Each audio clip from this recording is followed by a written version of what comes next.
is on. My brother. Hello.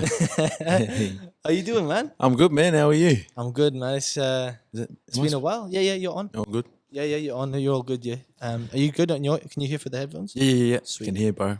Man, what Hello. a pleasure having you on. It's Oh, it's good to be back, bro. I haven't spoken on a podcast in ages, so oh man, I've been trying to get you and obviously Matthias on together. It's always a bit of a struggle to get you boys on, but this journey, like going real into it early, but like this journey all started from us boys having that conversation at the coffee shop. yeah, bro. I know. It seems like ages ago. How long has it been since then? Well, we're nearly 50 episodes in by then now, and we man. started it August 2021, and now we're in 23. Yeah, that's crazy, bro. 2023. It's gone fast, eh?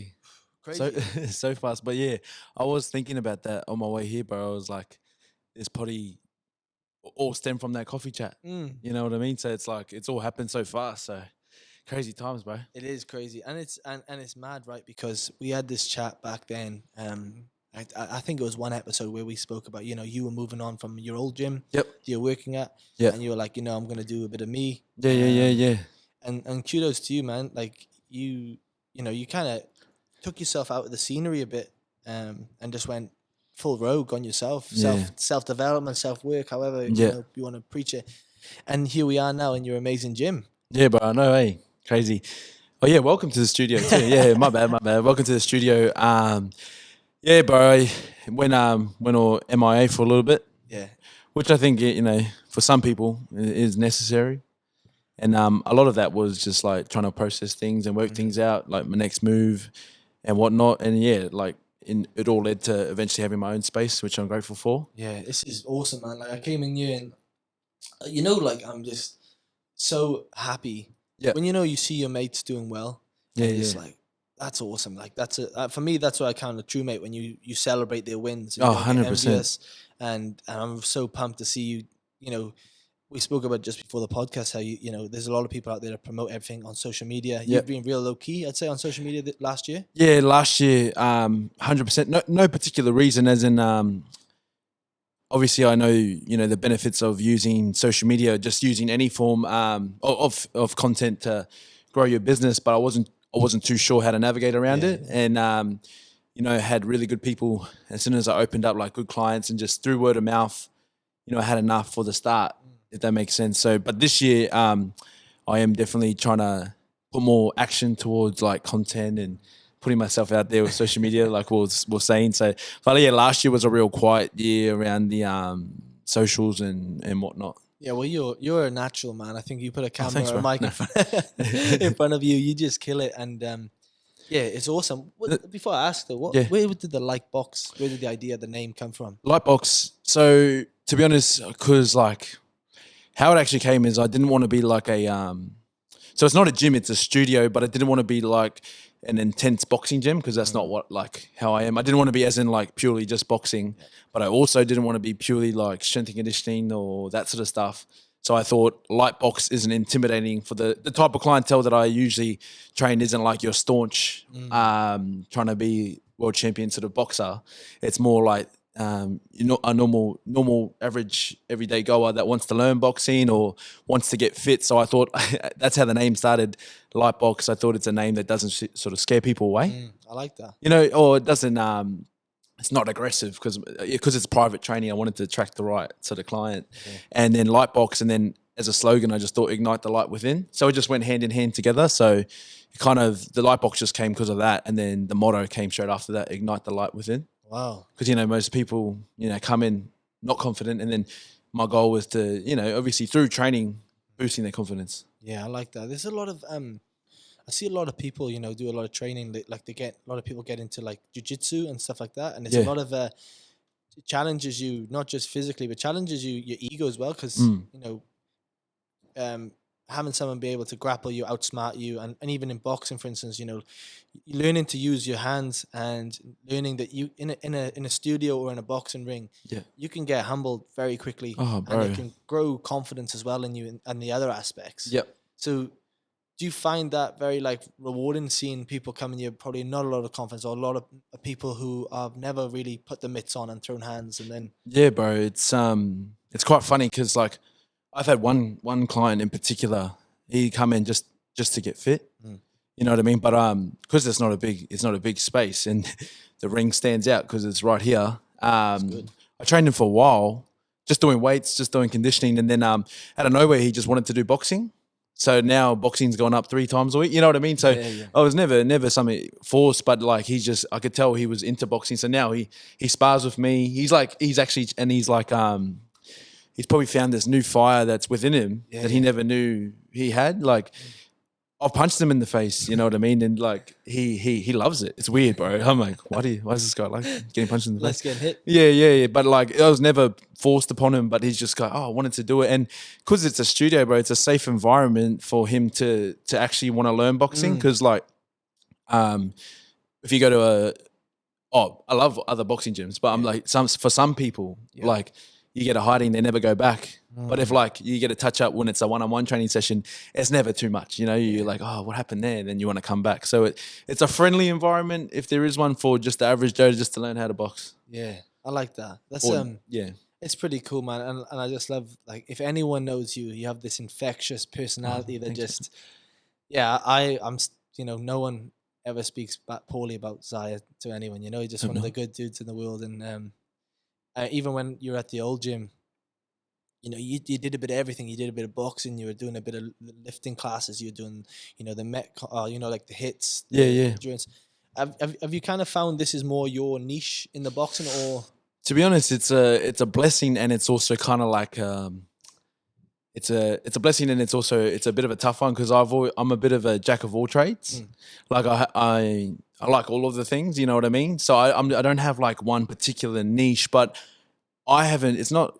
With my clientele, like I haven't decided what my niche is. It's kind of like they've decided. Yeah. You know what I mean? They decided for me. Yeah. Like again, like the guy I was talking about, he was just in here for just general training, but then he wanted to do boxing. So then like that's him that sort of forced me to.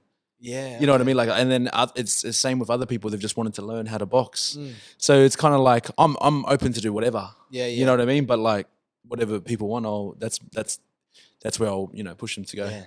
So have you got any certain values of the gym, or any, like, a lot of people have like, certain fundamentals of the gym, what you want to get into the gym, what you want to get out of the gym?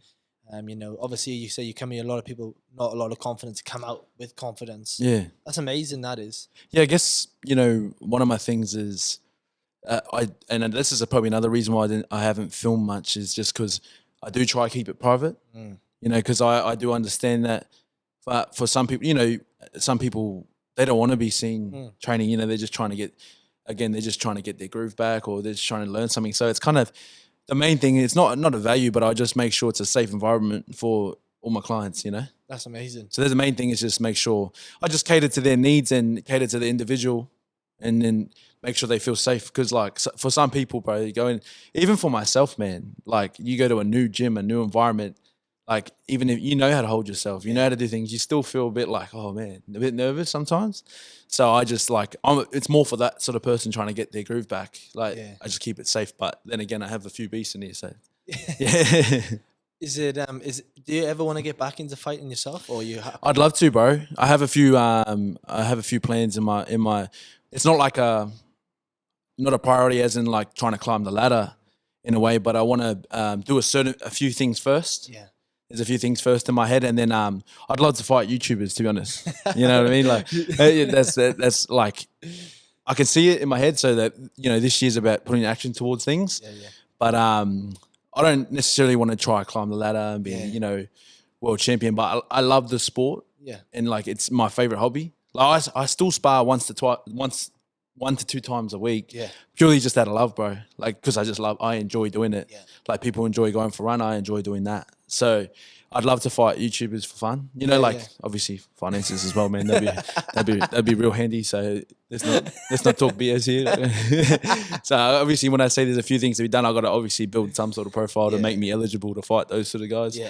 I'm not saying like the pause or anything, but just have a fun fight. Man, that's one thing though. Like I know with you, you could just jump into that YouTube world tomorrow. Yeah. And that's just that fire burning you. I know you've got so many things going on at the moment. Like you got a bub on the way. Yeah, bro. Less than a week, man. Less than a week. Yeah, less than a week. So Yeah, again, that's the massive priority of mine. Meant to have a baby boy within a week, so come any day now. Have you got names? Yeah, Noah. Noah, That's his name. nice. Oh, he's already getting. He's getting He's limelight. going on YouTube already, Yeah. bro. Noah. Noah's his name. So I named him ages ago. Oh yeah, yeah. Yeah, like I don't know. I was just thinking, and I just said it. And my missus agreed. So yeah, he's on it. That's mad. Yeah, that's priority at the moment. But like I was telling you earlier, like a big thing for me this year, I do this thing like before each year I pick a word. So and then last year my word was elevation. Mm. So the word I choose is I try and dictate the way the year goes towards that word, if that makes sense. So elevation. So like, and if I look at last year through all the challenges and all the backward steps, which seems like I was doing the complete opposite of elevation, ultimately, if you look at the trajectory of the year, it did elevate Massively. You know, like I got a baby boy. Like there's so many lessons and losses throughout the year, but it did elevate. Yeah. But this year, my word is action. So I'm dictating because last year, bro, for ages, and I think a lot of people go through this. I have so many cool ideas, yet fail to bring it to actualization. Yeah, I stole that word off Kanye West because he hates the word execute. But yeah, actualization. So this year's action, like, and just taking action towards the things that I always think about, procrastinate, because that was another weakness of mine. I'd always have great ideas or think about things, and then like I'd put time in between it, and you put time between it, like nothing happens. So this year's about action and just putting myself out there more. That's amazing, and that's so true. Like, I think we all get those like great ideas, bro. And then it's just like that thought. You can either sit with that thought and go, "Yeah, that's a cool. We should do some of that," or you just let it go and it just becomes a dream. Then, Yeah. But to be fair, like I know you're a highly driven person, and highly what's the word? Mental toughness. Yeah. Like you gotta. Yeah, you took a step back from going from a secure job and going self-employed, opening your own gym studio. Yeah. Like that alone, man, is massive. And then to top it off, you kind of took yourself out of a different new frame of mind, as in you did a massive challenge, not just yourself. You did 100 days. Yeah, 100-day challenge, bro. It was 100 days. And it was 42 days. I'll probably talk more about the 42 days, to be honest. So it was 100 days. I didn't actually, I just put on, I think I put on social media just the 100 days, but I didn't really explain. It was 100 days of, ultimately it was 100 days of Carnivore. But then the last 42 days, I just stepped it up a notch, bro. It was, and I'm not recommending this to anyone, by the way. For the final 42 days, bro, I went on. So how it come about is I was reading a book called The Purpose Driven Life. And it was a really good book, and it's like a 40-day journey. So you read each part, each chapter is like there's 40 chapters, and you just read one a day. And anyway, I read it, and then I was about 60 days into my Carnivore journey, and then I was like, you know how Muslims do Ramadan? Well, I wanted to do something similar. But I'm not a Muslim. Like, I thought, I really do respect the Muslim people because they put action towards their faith. So I was like, what could I do for 42 days? And then I thought, a 42-day sacrifice. So for 42 days, I did. I fasted for 23 hours a day. Wow. Yeah, bro, it was For tough. 42 days. For 42 days, yeah. Wow. So I haven't spoken about. Hang on, you did 42 days. Yeah. Fast. 23 hours. I ate 1 meal a day. Holy. And it was carnivore only, bro. And this is not me prescribing this, by the way. This is not, if you're looking for optimal health, that's not what it is. It's not optimal health, bro. It's like, hey, it's good we're talking about it, actually. It's not optimal. It was honestly, it was hard but it was more for, to show my sacrifice, bro, to be honest. Because like I used to always think, there's people that I'm a believer, but like their actions are the opposite. Yeah. So I was like, if I want to, actually show I'm committed, my actions have to align with that. So I just did like my own sort of Ramadan, my version of it. So it was, 23 hours a day I fasted, and I only ate meat. And I ate at a calorie deficit. So I just made sure I stayed under like not hectic. Like I still ate 2,500 to 2,600 calories in that hour. Yeah, in the hour. And I did semen retention for 42 days. What else did I do? Holy man. Oh, and then I read a chapter a day again from that book. Nice, yeah. And I'm not saying this in a braggadocious manner, like I'm just explaining. Yeah, and then I videoed myself summarizing that chapter. So like reflecting on that chapter. Yeah. And part of that was me getting confident speaking to the camera. So that's like ended up being 40 days of me just speaking to the camera and summarizing that chapter. So that's what I did for 40 days. Oh, it was actually 38 days. 38 days. 38 days. Reason being, because it's a funny story actually. The last week, bro, this is like quite personal, so you can blur it My out. head just went, when you went 38 days, my head, he had a wet dream or something. No.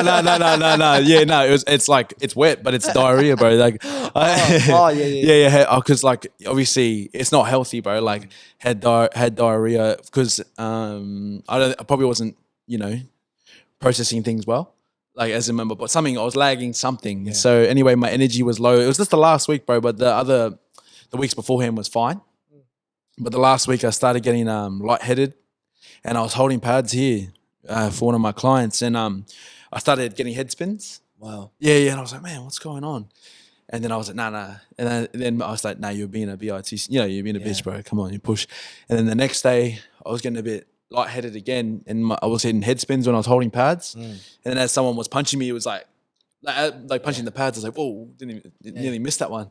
So then I was like, nah, this isn't good. And then I was like, I should get a blood test, but then I couldn't get in for a blood test. I can't remember why. And it would have taken too long to get back.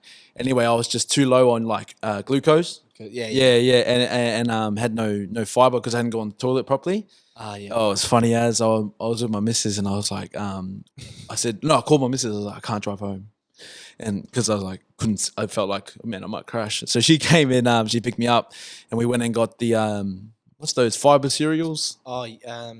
All brand or whatever. Yeah. And then like a few things of sultanas and took it home, bro. And it was like a bowl of heaven, bro. Like yeah, because I was like I needed to eat, but then I crashed hard. But yeah, it was 38 days just because like amazing. Yeah. But yeah, bro, that was the 42 days. But before that, the 60 days before it was still tough, but like it was just, training every day and doing carnivore. Yeah. You know what I mean? But yeah, that 42 days, man. Some days, bro, like what I learned is, because I was doing semen retention, I was depriving myself of all sort of pleasurable foods. I was just staying in my tunnel, like, really reading that book and summarizing it, reflecting on that book, and also just trying to be, my best self to the people around me. What I learned is how much as humans, which is we all pleasure seek, because I took all forms of pleasure away from me. Yeah. Like all forms of like external pleasures. I realized that how much of a slave I was to my impulses. Does that make sense? Massively. Like you feel insignificant. I'll just go do this or, insert whatever. So I realized how dependent, we are on pleasure seeking, if that makes sense. Yeah. But what also happened is it took me to places where like, bro, like if I'm being honest, bro, there's some nights where you feel like you want to cry. Yeah. You know what I mean? Because like, you're starving, it's like it's not even the starving. It's like, I can't even have rice. You know what I mean? Like I stopped myself from having all the things, normal things that there's nothing wrong with them like at all. But I said that I would do this. You know what I mean? So what time in the day would you eat? At night. So I'd usually till about 7 when I get home. 7 till 8 you'll eat? Yeah. And then won't eat again. So, bro, that's the saddest thing when you finish your steak or whatever. That last bite, you're like, man, I won't see this plate. I won't see this plate till tomorrow. I should laugh. Bro, I was laughing, man, because like as I was finishing, I was like, I'm literally not going to see this plate. Licking the plate. Yeah, and then another thing is because you got to, again, like an impulse is anger. Yeah. You got to control that. And when you're hungry, bro, you know what I mean? Taking it really forced me to control those emotions. Yeah. You know what I mean? So that's amazing, Ziah. Oh, yeah, amazing, or some may say like it's silly, but it was tough. I love the fact, right, that I think when we originally met and then we got to know each other more and more, hanging out, and then you were kind of the guy implementing oh, let's do this challenge or let's Yeah, do this yeah, challenge. yeah. And it wasn't physical challenge. It was always mental challenges. Yeah, yeah, yeah. And you obviously, that's rubbed off on me massively. And I Yeah. implement that a lot in the Walkers Only Beautiful. program. But more importantly, like, I love the fact that you try and strip it back. So basically, you're just down to bare bones. Yeah, I was. And what you're trying to identify in that then is, where am I getting my exterior Yeah. endorphins, or where am I getting my feel goods from? Yep. And then it's really reflecting on you as a person now. Then Yeah, so yeah. sitting really with yourself and going, who am I without those things? Yep. You know what's crazy, bro? When I finished it, so some days the like discomfort was it was unbearable. You know, like starving. Yeah. I was still training, still had to run train people here as well. But it was so the pain was so unbearable that where was I getting at?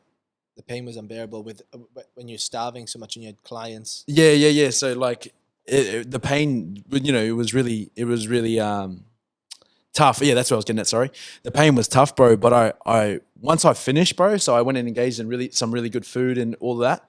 I actually weirdly missed this going through the sacrifice. Oh wow! Do you know what I mean? That sounds bizarre, but like it was like a different version of myself whilst I was going through those 42 days. If that makes sense, because I felt I was walking around, with a stronger. Just because I knew I had control of all my impulses.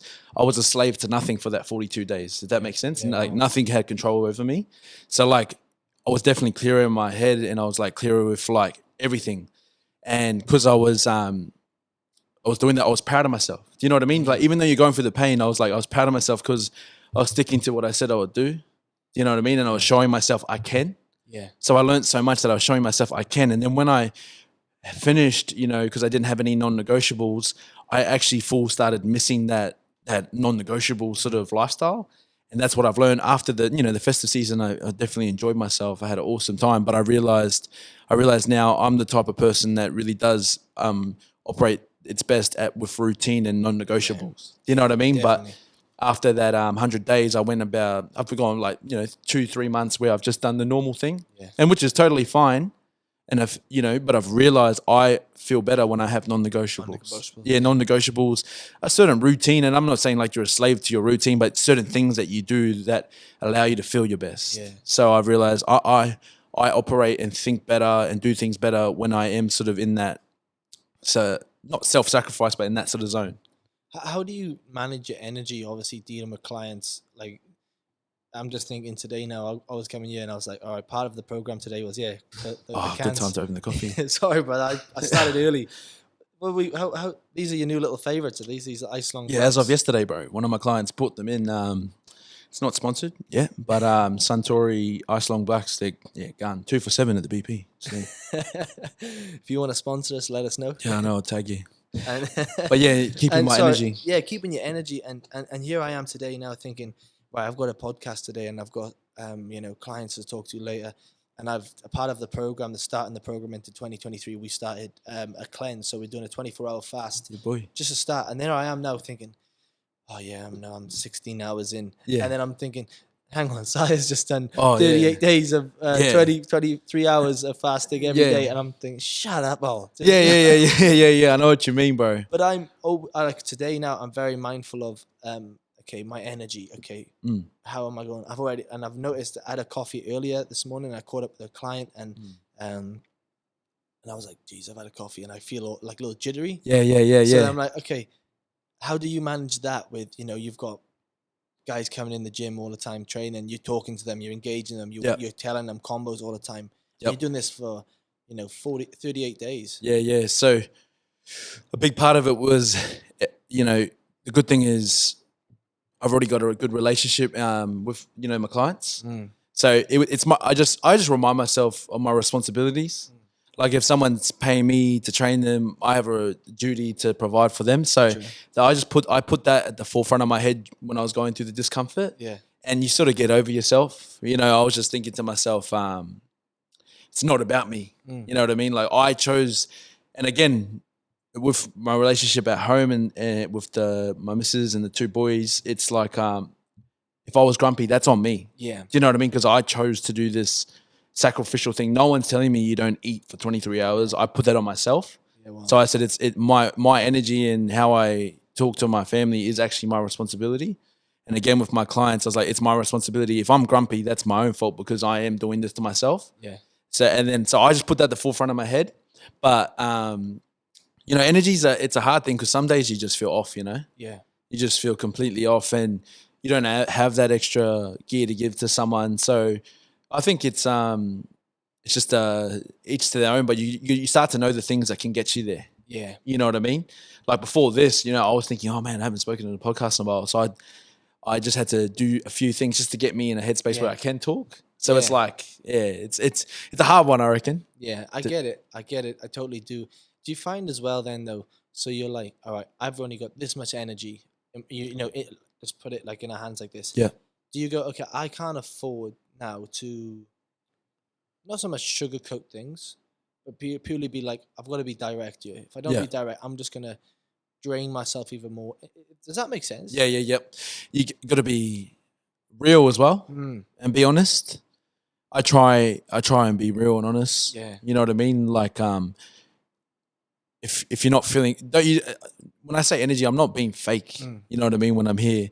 But if you're not feeling 100%, you can just talk to people, and just you can tell them, oh, a bit of one of those. That you know what I mean? Like, and everyone is just because we're all human. You know what I mean? And we don't need to put on a facade for certain people. And if you're having one of those days, you can just tell them. Yeah. You know what I mean? You don't need to hide that from someone, because what happens is when you tell them, they might be having one of those days, or they've had those days. You know what I mean? You just both talk about it, and then the conversation actually flows better. Yeah, because you're just being real. You're just being real. Like if you're always like, let's go, to Yeah, them, like, and again, then sometimes you can just force it out of you. Yeah. Like sometimes you can just force it out of you. You know what I mean? And you start moving that way, and then the energy follows sometimes. You know what I mean? But it's definitely a hard thing to balance, I think. Pretty surreal, and I'm just really like, and I give gratitude, and I show so much love to people who inspire me. Like that saying, inspired people inspire people. Yeah. And some people can get, we're not designed sometimes to be given. No, not designed. Sometimes the upbringings have not let us accept compliments fully. Yep. And some people get weirded out when you're like, man, I'm so proud of you. Yeah. But I listened to hear Gary Vee talk about the other day. He goes, I don't dislike pets, but he goes, I just don't understand why humans love pets more than they love humans. Yeah. It's like they can show so much love to a dog, but why can't they show that gratitude, that love to another human who's doing well? Yeah. Hey, you got a new job. That's amazing. Yeah. Hey, so when I see you doing so well and you inspire me with the challenges you do, Yep. I just seen recently you put up one 40-20. Yeah, 40-20 40-20 for this year. Yeah, this year. So that's 40 minutes of weights. 40 minutes physical. of resistance training or mobility. Yeah. And then 20 minutes of cardio. Mm. Yeah, so But going back to the 100, like, I just want to know more about the deeper why. Yep. Well, the why behind it, got to think back to when it started, because 100, like, it's a while, but when I started, but I think bro, that's obvious. A massive part of it was when my missus, was pregnant. So I was like, oh man, because I just wanted more for myself as an individual, my character, and I just thought, kick myself into gear. I'll just do something, for 100 days, because I know I can do anything, as in what I put my mind to, but it's just that, like all of us, consistency is the key. So that's where the 100 days came in, because 100 days it's a long time, So I thought, do something for 100 days, that way you just stick to it. Yeah. And then so that was the why. The why was behind it was I think things only elevate in your life when you elevate. So a big part of it was like, I'll only be, everything I do in life will only be as good as I am, I think. Yeah. So like I just got to keep building the man that I want to be in all aspects. So that's where the 100 days, the why behind it all was. Yeah. I just like, again, I like having non-negotiables, and just how I operate. Better. Yeah, it's cool. And do you, like, I always relate back to boxers, right? When boxers go on these fight camps, they go away from their family, They go away from anything that's comforting, Yeah. and they just the it's like they're just sharpening their blades, but they gotta be separated from it all. And I just think, you doing those, in particular, those 38 days, Yeah. taking you away from all your joys, just hardens you, your calluses, the Yeah. mind, the body, the soul. And I think to improve as a person, you've got to put yourself in really tough places. Yeah. And life can be amazing. Life can be a beautiful, but you've got to be willing to go through some hard, test yourself as a character, and really, like, I know I hear it a lot, and I've done it in particular times in my life where I go, like, am I actually training hard, or am I actually Yeah. really being hard, or am I just telling myself I'm being hard? 'Cause Yeah, I know I can go extra levels. Yep. I know I can do it, and then I'm Yep. like, okay, I've been coasting. So for myself, reflecting on myself now was Christmas Day and Boxing Day, enjoying myself. Yep. But I knew, I was like, all right, you're gonna have to do something hard to get yourself back, like just Yep. burn, blow out the smoke, the cobwebs. So I did 42 rounds of Yeah. See. 42 rounds. What was it? 10k on a bike erg, and then 10k on a assault bike for Yuck. 42 k's. And then every time you stop the K, you have to do 10 push-ups, 10 sit-ups, Yeah, 10, yeah. 10 air squats. And then I was like, I got home and I was like, oh yeah, I'm sore. I was sitting on Yeah, the couch yeah, and yeah. I'm tingly. And I was like, yeah, well done all. Like, that was a comfortable. And then I Yep. went, how much further can you go? So Yeah, the day yeah. after, then I went there and did half a marathon on the rower Yep. with 5 burpees every K. Very nice. And I was like, see, you thought, in my head, I thought that, I did something hard. Yes. Well done. But I knew I could go extra again. Yep. And I don't want to feel like, for me, I don't need exterior people to push me to be harder. Yep. I need to do it on my own. Yeah. Obviously, when I've got great people around me, I can be 100%, greater. bro. But selfishly, I need to do it on a solo place. And I think Yep. that's why I respect what you did. Business, socially, you really, like, if anyone knows Ziah, like, he could light up the room. You could be a crowd of people and you're entertained. Yeah. So that's really testing, because Yep. like, you giving to We're others used to it. gives you more back in return. Yeah, That's yeah. so for you, there is like 100 days of just Yeah. caveman, really. Yeah, bro. 100%. It's amazing. It's like as they say, and I think it's true. So this year I'm putting myself out there more, but they say, your separation or your elevation requires your separation. Not for all, but for me, it was necessary. I had to separate myself from a lot of things in order to sort of reflect. And like you were just saying, talking about the physical workouts you were doing, I think it's important, as individuals, that we put ourselves in positions where we ask questions. Like you asked yourself, am I actually pushing, or am I telling myself I'm pushing? That's a question you asked yourself. Now, I sort of what I did, I was forced to ask myself questions. And when you ask yourself questions, you got to find the answer. And a big part of it is, challenges, I believe, never end. No, I'm not talking about physical, just like, the challenge of life. They just never end. Yeah. So like, I'd rather inflict positive challenges that make me a better person rather than let, negative habits, or not negative habits, but, things that I do bring back sort of negative challenges. Do you know what I mean? I think every human's going through something, we're all getting challenged. But if you look at our life, like you look at an old chapter in our life, you were getting challenged at that stage. You overcame that challenge, and through overcoming that challenge, you created a better version of yourself. Like you created the person, you know how to get through that again. So I just think when I inflict positive challenges on myself, I'm a better me. Yeah. Do you know what I mean? So I literally can feel myself when I'm doing all the wrong things. Yeah. I feel insignificant. Do you know what I mean? And I know I'm doing it, but it's like a hypnotic rhythm that you keep doing the wrong things. Do you know what I mean? So a way for me to kick myself out of that is having non-negotiables or going back to routine. And we all go through stages where we just self-sabotage massively and do that on a consistent basis. You know what I mean? So I just perform better when I have those non-negotiables. So those challenges are purely selfishly keep me in gear, bro. Yeah, and then this year, that's why I did the 40 minutes of resistance training and mobility and 20 minutes of cardio, just to keep that consistency. Yeah. Because accountability, consistency. Yeah. And you need it. And I think that's what I needed. I think I was telling myself, I've got my nephew up at the moment, Yeah. and just he's having chocolates over Christmas for Yeah, breakfast bro. and doing stuff like that. And I'm going, yeah, well, I trained. My mind is telling me in a comfort way, well, you trained this morning, so you can have it. Yeah, And it's over Christmas right now, so it's okay. Yep. And then by nighttime, I go, all right, tomorrow, no more. Yes. And then I'll train again, and then I'm like, you've earned it. Yep. And then I just went, it's a cycle. And bro, I'm so bad for it, eh? And I went, fuck it. I just went to myself, fuck it, stop that shit now. Yeah. He's 4 years old. Yeah. You know. Yeah. He's 4 years old. I'm with my homie. Yeah. But he said. But yeah. He said it's okay. But I'm the king of justifying, and that's again, what I'm learning is what I learned. Actually, that's a big lesson. I didn't explain that. What I learned is that I actually am very good at the extreme. Like what I did was quite extreme one up for the 42-day thing. And I'm good at self-sabotaging. Yeah. So I was like, wow, I'm equally good at both. Now, this year, a big goal of mine is nailing that middleman. You know what I mean? Just keeping the good habits, but learning how to, because I knew how to enjoy myself, but I knew how to turn enjoying myself into sabotaging. You know what I mean? So over the Christmas break, bro, I definitely reckon I would have outdone you by a million. Like, it was like, you know what I mean? Like any excuse, yep, sweet, good, let's go hard. Like, you know what I mean? Now I'm just learning, okay, cool.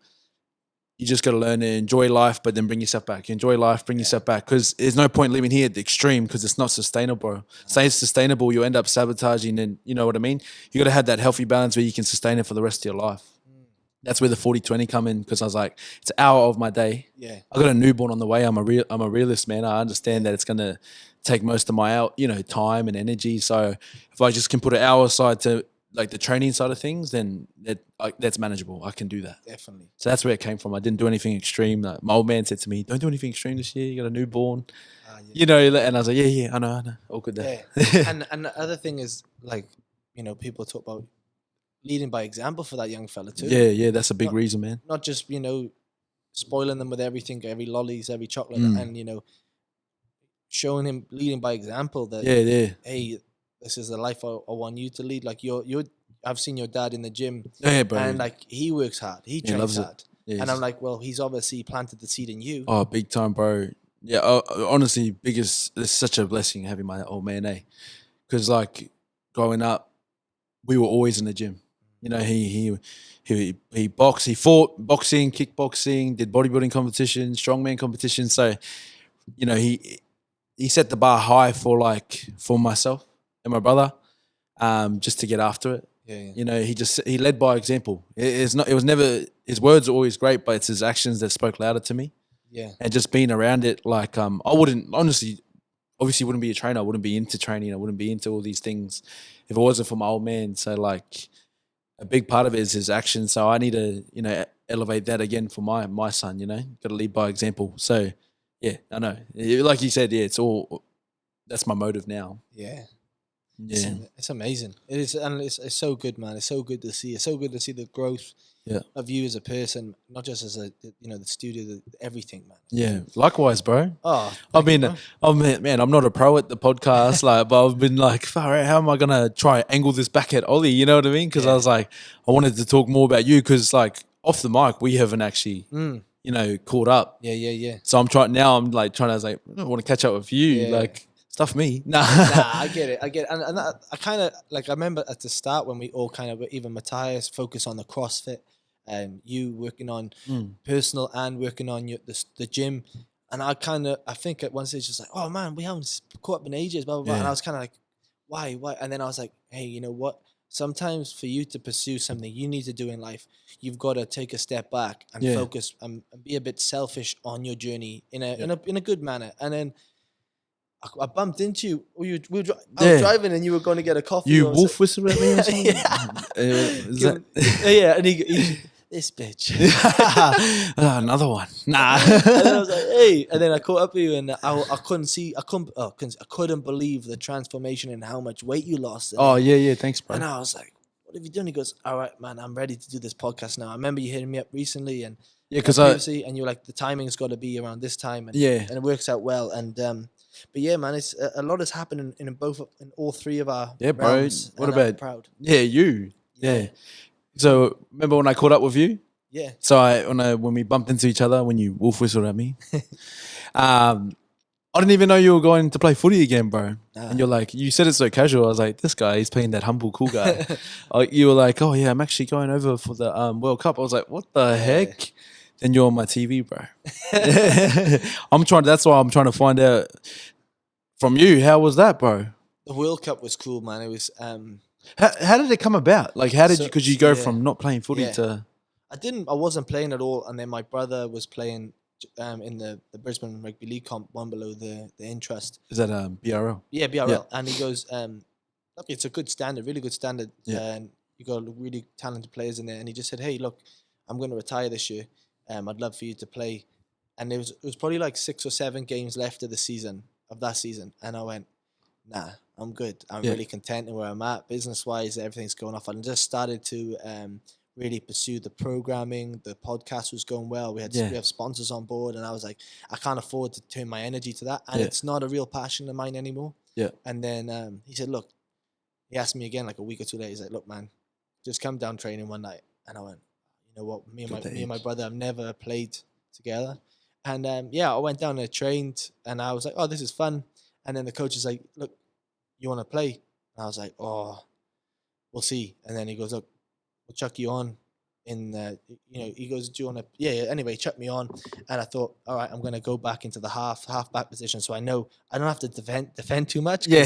I haven't made a tackle in over 4 years. Yeah. And like just those little micro muscles and neck muscles and whatnot. And they haven't adapted, sorry. Yeah. And then, anyway, he put me on the bench originally. And I was like, sweet, give me like 10 minutes at the end. Anyway, the hooker got injured within 20 minutes. And he was like, all right, you're going on as hooker. And if anyone knows hooker in rugby league, you're right in the middle. And if anyone knows me, I'm 4 foot and a far. And I went, right. And I just went straight back into it. And I went hooker the first game. And then the second game, they put me into halves.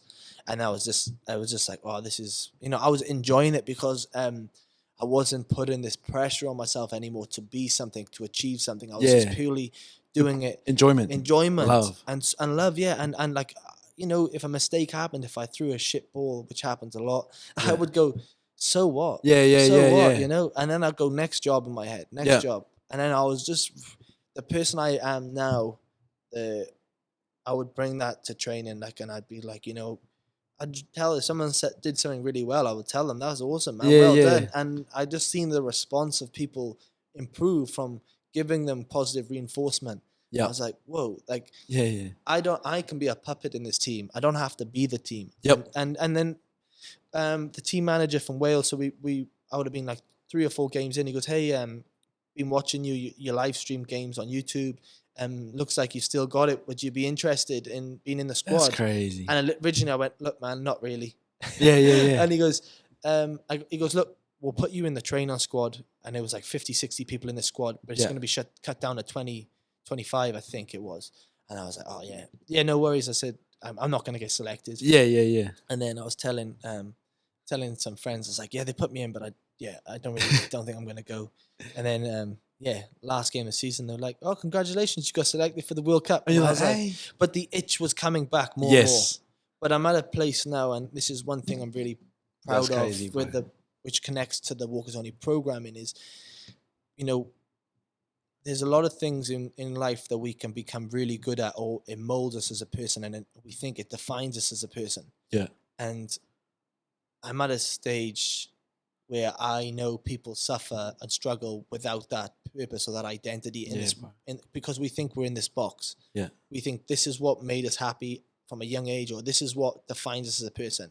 And once we lose that, we don't know who we are. So I know all the tools. I know all the ways of learning to enjoy something but not be defined by something. Yeah. So that's one thing I do with the programming now is, if it's people who have come from a police background or someone who's been in a big brotherhood mentality and once it's finished, army people, or people who've just been in something for so long and then they got injured and they can't find so I think from all those aspects, it's the rugby, the business, it's actually grown it because it's I'm back in it. Yeah. But I'm back in it. But I tell people all the time, like, hey, if it ended tomorrow, I'm okay with it. Yeah, I'm really okay with it. It doesn't own you anymore. No. Like back when footy was the be all end all, it had some not a control, but it had a hold, on you. But you're playing for the love and enjoyment. It's so crazy how things work when like sometimes when you don't even try hard, you get the Yeah. thing you wanted. Yeah. Like not try hard, No. physically you do, Yeah. but like you're like, man, I've got this set up here. Yeah. You know what I mean? It's like it's crazy how it works, bro. But it's a reward. You know what I mean? It's universal law. If you're doing the right things, good things come to you. Yeah. So you think about the year beforehand, you've been working your ass off and trying to do the right thing. You know what I mean? It could be, it's only done anything. If it's done anything, it's boosted Walkers Yeah. only. Like Oh. for me, seeing you, representing your country, bro, like Wales at the World Cup. Yeah. That's only going to boost Walkers only more because you're actually walking your talk. Yeah. You know what I mean? Like Yeah. it's in some way it's like a crazy sort of comeback story to footy. You know what I mean? Like you had to go, you had to leave the sport, find yourself. Now you're back at the sport. Yeah. So it's like it's a cool story, Thank you, man. and you can tell the boys like, because a lot of guys that have full-time rugby contracts, and that's what they're doing. I think a lot of them will have fear about what's after footy. Yeah.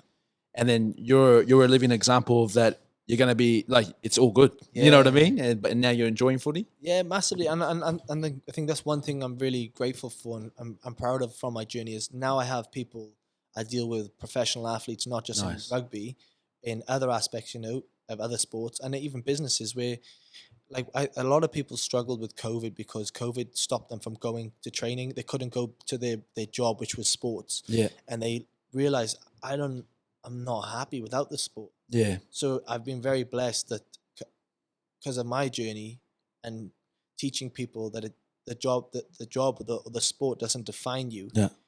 And teaching these athletes now that that aspect, it's so rewarding. And then like the World Cup was amazing, and I got up and I did my public talk to the Welsh team, and I spoke about my journey and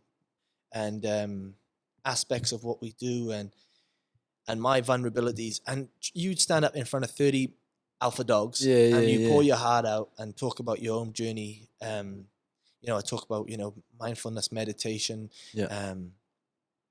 structure, accountability, and how we put that in. And then at the time, you could tell like 30 men in a group, they all sat there and they were like quiet. Yeah. But then I had 8 or 9 guys grab me aside and be like, "Hey man, I feel that way. Bro.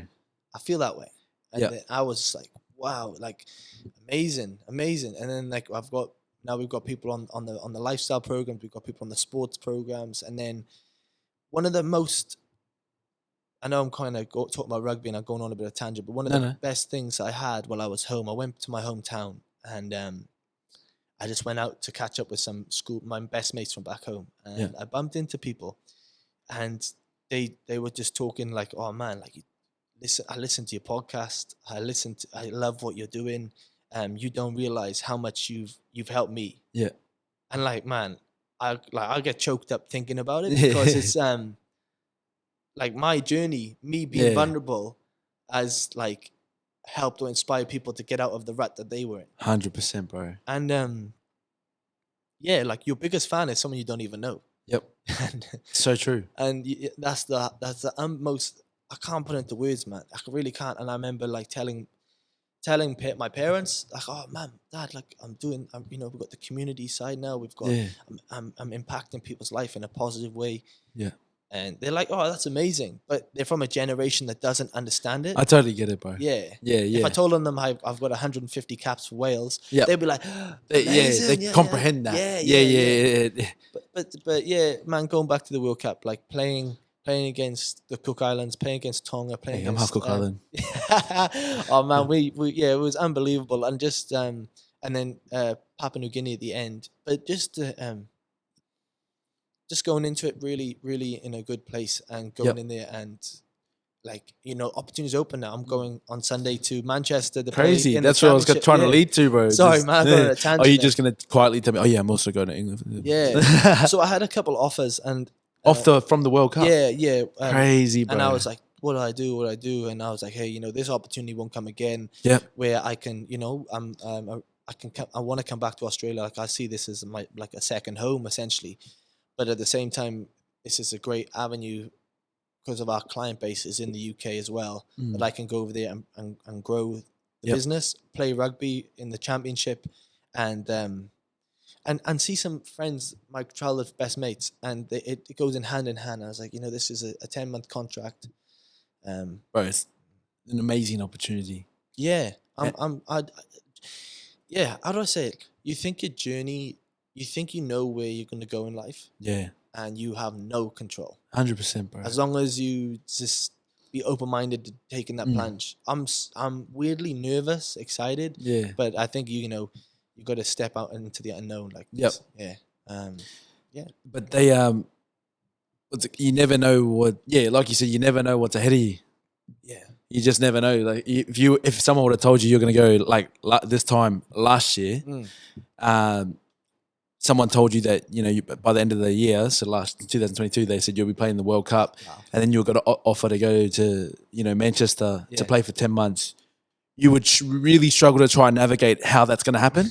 Do you know what I mean? Like, if I was to say that to you, if we did a potty this time last year, would you think no way? Nah, man. I would have said, I would have laughed and gone, no way in hell am I putting my boots back on. Yeah. It was funny, bro. Like, I got laughed at so much because when I went to training, so one of the guys in Brizzy, his name's Drossi, awesome guy.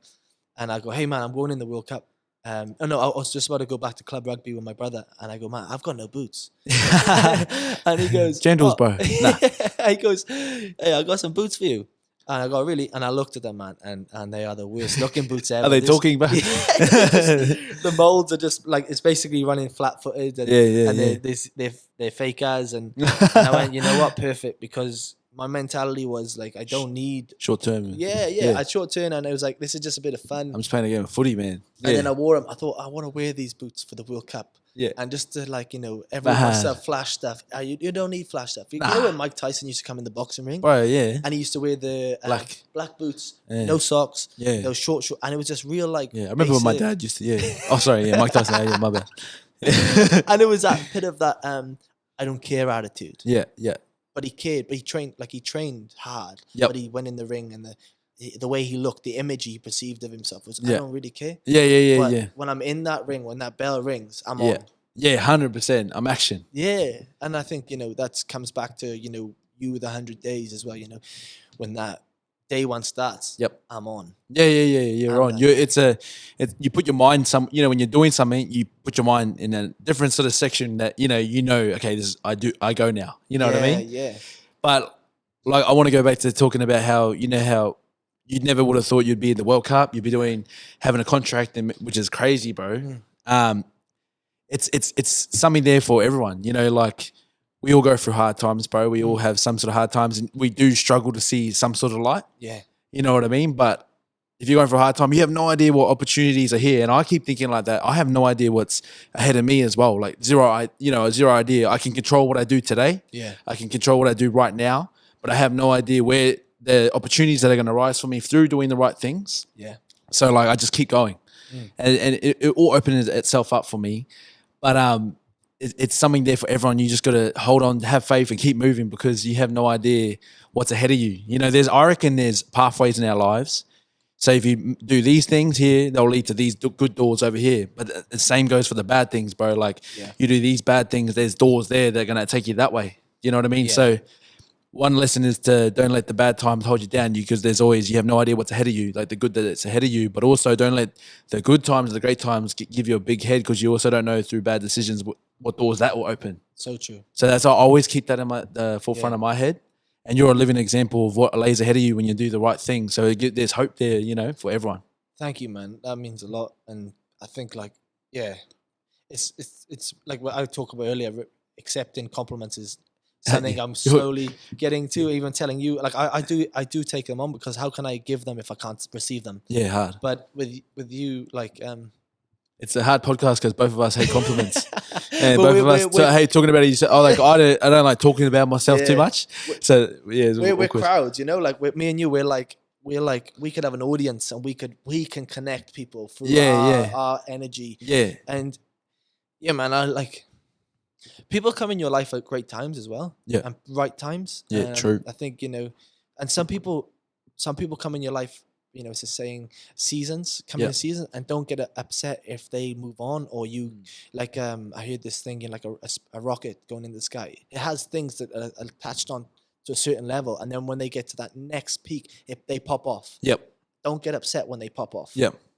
Because people are meant to be in your life at certain stages, and you came into my life at the right stage. Like, I knew where I wanted to go. I know what I wanted, and all it took was just having a conversation with you and Matthias, and like the answer doesn't come straight away, but it's that seed that you've planted back then. But yeah, like I'm kind of going on a tangent, but it's this year's been crazy, absolutely crazy, and I think I gotta put it back down to as well. I've probably really been hesitant to talk about faith a lot. I have a mentor. When I talk about my mentor, he's actually my pastor. Nice. And I caught up with him yesterday, and he goes, "Oh, Ollie, like I see him like a mate, like regardless as my pastor." That's awesome. But I was like, "You're and I haven't been to church in a long time. But he's still like he's still in my life, and I'm still in his life." And he just said yesterday, I'm really proud of you. But he was just like, just remember, like, everything that you've done is through God. And that, I think that's always got to try. I remind myself in a way of that is my biggest, through faith, through trusting the process. I suppose it has come back to him. I'm not someone who will go around preaching it all the time. And we spoke about this. Likewise, bro. But I think it's something that I've always been a fear of preaching about that, because the fear of people going, he's another Bible basher, and I am, but I'm not. You're trying to hit it from a different angle. Yeah. I know exactly what you mean, because most people have a stereotype around. You say pastor, stereotype, but you see them in the outfit. You know what I mean? Yeah. And you know how they talk. But I'm trying to be real. You know what I mean? And I'm a flawed human. Like we're not perfect by any means, bro. We muck up all the time. But every day I'm trying. Yeah. You know what I mean? And I'm not trying to preach it to other people, but I'm trying to be a living example and preach it in a way that doesn't sound like I'm preaching it. That's how we're all trying to do it. And I'm a big believer that, like you said, I think that whatever you believe in, God or infinite intelligence, universal law, they put people in your life for periods or forever, but they all serve a purpose.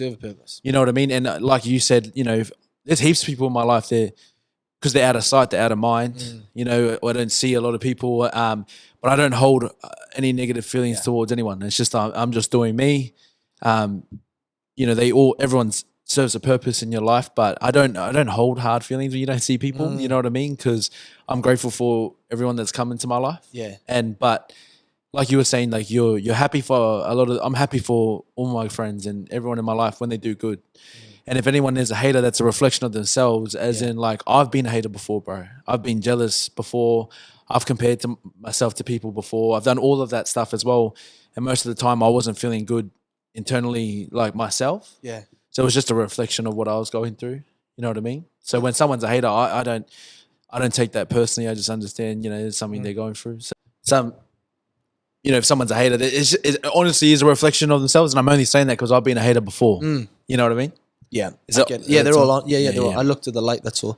But I think that's what I kind of like the fact of you that you kind of retreated a bit for yourself, for your own growth. And there's so much going on at the moment. And I think, like, for me going overseas as well, to England, I think, like, I just see more opportunity, like, the very lucky that we train out the same stadium as Sale Sharks and Salford. So they've luckily said, look, we give you a space to do your podcasting over there. Oh, bro. What team are you? Swinton Lions are called, but they train at the same gaffer as Salford and Sale Sharks. So I was like, cool. And they were like, yeah, we'll give you the podcast space so I can continue my podcast in there, and it's really central to a lot of things. So, Yeah. and I was very lucky when I was over there. I took my kit over in the World Cup, and it was just another avenue for people to talk, like in the rugby team. So I'll bring it into the hotel, and I'll just set it up in the hotel. Bro. And I got the boys on, got coaches on, and Walkers only worldwide. Yeah, because it's got. bro, that's the other thing. People ask me why walkers only. Yeah. Oh yeah. I was like, it was this guy who actually. Yeah. You remember we were around your house and we were sitting there with names, but you always used to say, "Don't talk it, walk it." Yeah. Don't talk about it, be about it, and then don't talk it, walk it. Yeah. Walkers only. And that's like yeah. And then it was good. It stemmed from that coffee chat. And then you liked the name, and I was like, bro, I do not own that name. So like, and I'm like that, bro. Like I want, of course. But walkers only come from that meeting. That was true. But you're good at stuff. That was my singing voice too. That was you. Shotness. Hang on. But like even with you, you love. You use like why do you think of things every year? You think of a new word like elevate, and it just come to me, bro. Again, that's why I think God, and I just think when things come to you, your consciousness speaks to you, and like it's just an idea I've had, and I think if you dictate all your decisions off that word, it sort of puts your year in a good place. Yeah, and I couldn't see it last year. Seeing elevation in some of the stages I was in, I was like, man, how is this elevating? You know what I mean? So I just like it because it really has sets a sort of tone for the year. And action's a big one, bro, because it's talking less this year. Yeah, a big one. And I just want to put things into action. That's a big one. Like I'm sick of when you have a partner, you tell them everything. And you don't realize how much you talk about things you're going to do until they like, you said you were going to, when they tell you, you said that, I'm like, far out. And I was like, I need to put action towards that. You know what I mean? Like I've said certain things I'm going to do, haven't done them. Yeah. So I'm like, nah, this year is just about just acting. The ducks don't have to be perfect, whatever they say. The ducks, what do they say?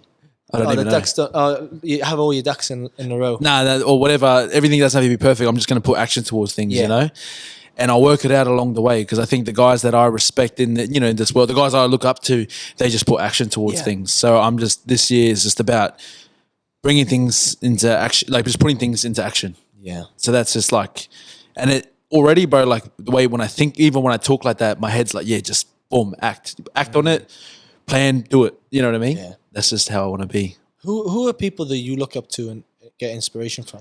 There's a few, man. There's a few. A lot of them obviously in America and stuff like that. But I like to have like sort of an avatar of a person that is everything I want to be. Even if I was to meet them and they're not like that, it would annoy me because I want to keep them there. That way I have something to aim for, But guys, obviously, my old man, my granddad, they led the way for me. Yeah. But there's heaps of guys. A lot of them in the business world, bro. I like that Nick Bear. Yep. He just leads by example. Jeff Lokes. Yeah. He's a good one. Wes Watson. Do you know Wes Watson? Nah. He's a good one, bro. He's awesome. There's a few, bro. Heaps. It's everywhere. You know what I mean? What are your thoughts on Andrew Tate? To be honest, bro, I reckon he's cool. Yeah. So like, if I'm being honest, I don't get butthurt about anything he says, like, because I just take the good, and then, mate, I can't criticize someone who's just killing it. You know what I mean? Because he's doing like, I don't really have any bad words to say about him. Like he speaks with intelligence, bro. He's a man of action, bro. He's killing it in so many aspects of his life. So I'm like, good on him, bro. Like I think he's awesome. I think he's cool, bro. To be honest, how about you? But I like him. I look.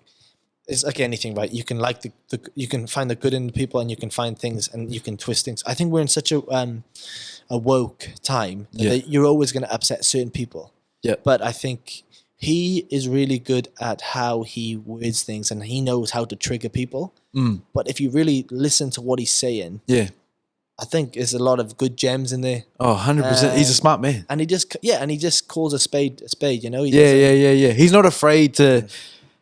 He's not afraid to voice his opinion. and like he's getting tarnished in the media and by a lot of people by it, but he's also it's growing his following. Like the only reason I found out about him was because of the negatives. Yeah. And then because everyone was speaking about him negatively, I was like, man, I'm gonna go listen to this guy and then have my honest opinion. And I was like, man, this guy's cool. Like I took so much from him. You know what I mean? Like I reckon he's good, bro. Like he's cool. And I like the fact that he was a kickboxer, bro. Champion. Yeah, champion too. So he knows hard work. He knows. He knows resilience. He knows. Yeah. So if he was just like this flat out, YouTuber, just a keyboard warrior, just chipping away at people, you'd start that. But he's putting the grind into the work. Yeah, he's done the work, man. Yeah, I like him. Yeah, I like him a lot. Brother, it's I feel like I could just talk about everything with you. Yeah. I know. I feel like we take the mic off and just chat up. Yeah, I know. Because it's good. It's good. Like but one thing I always ask all of our listeners is just, what are you grateful for? Oh, I'll be honest. Like right now, I'm actually like the standout grateful is like about to have my first have my first child. So I was like, have my first what? Have your first what? Nah, yeah, but that's my grateful, bro. Big time. Like obviously hasn't sunk in because he's not here, but I'm just blessed to be in this position where he's about to come. Yeah. And second to that, bro, honestly, man, my day one's like my mum, my dad, my missus, my cousins, my brother, my family. Like I'm just, because at the end of the day, they're the ones who have my back. You know what I mean? So I over the Christmas period when I was with my family, it's a small circle, bro. Yeah. I realized like if it ever came to it, these are the people that have my back. Always, yeah. You know what I mean? They're my, so like, no, like unconditionally they love me. So I was just. It was a moment of reflection that as I looked at my parents, my missus, two stepsons, my brother. It was just a small table, bro. We're having our Christmas lunch, and I just actually remember thinking, man, like I could have cried thinking about it. Like I'm just so grateful to have this. Yeah. So like I'm just That's amazing. How about you, bro? I want to ask you something first before that. Something that just came to my mind. This is the tangent mind at the moment. So, like, would your parents? Like the way you are, right? Yeah. In a Polynesian background, right?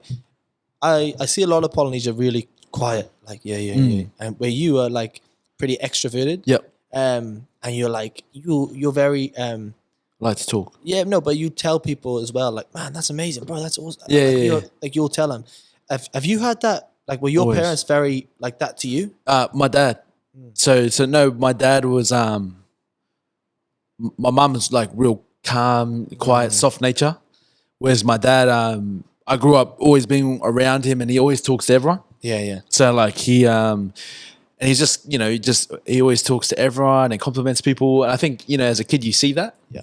And because I saw that it's just sort of monkey see, monkey do, bro. So like, and I always went to predominantly Aussie schools. So I grew out, I was used to like all sorts of people, you know what I mean? So I've always just been like that, bro. Like never shy to compliment. I've just always been a talker, bro. Like, and I I'm not shy. Yeah. In a good way, man. In a good way. I love, honestly, man, I love where you're at right now. And I'd love to do this in a year's time and be like, what are you doing next? Yeah, true, because 10 months and you'll be back.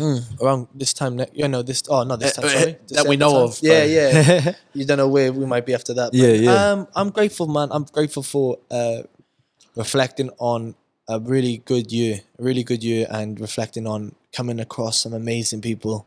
Yep. You don't realize sometimes we all like to think we can do it all on our own. Yeah. But sometimes, man, you need to have some really good people to just inject a bit of 100%, juices bro. in you. And, 100%, bro. Man, grateful for you, brother. Yep.